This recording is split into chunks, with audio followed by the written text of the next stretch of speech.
15 अगस्त स्वतंत्रता दिन जो हमारा है उसके तहत जो तैयारियां हमारी गोसाईगांव सब डिवीज़न में चल रही है पुलिस की, उसके तहत वीडीपी का आज मीटिंग बुलाया गया था। उस वीडीपी मीटिंग में हमने सारे वीडीपीज़ को अपडेट कर दिया है और प्लस एक सिक्योरिटी रिव्यू लिया है।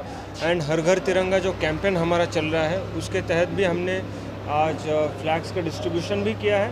एंड सबको उसके पीछे का जो रीज़न है, उसके पीछे का जो महत्व है वो हमने सबको आज समझाया है।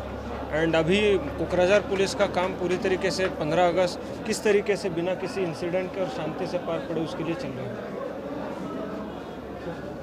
बेसिकली ये हमारा सबका स्वतंत्रता दिन है और हमारे लिए बहुत फ़ख्र की बात है और हमारा सबसे बड़ा त्यौहार है ये। तो इसको ज़्यादा से ज़्यादा लोगों ने अच्छी तरीके से सेलिब्रेट करना है।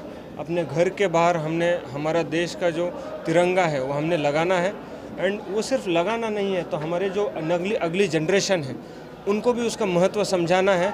और जो हम, जैसे मैंने अंदर में बताया कि हम जो काम कर रहे हैं, जो भी अपना फील्ड में जो कोई काम कर रहे हैं, तो अपने फील्ड में सबसे अच्छा काम करना ही सबसे बड़ी देश सेवा होती है। उस एंगल से देश सेवा हमने कंटिन्यू करती रहनी है।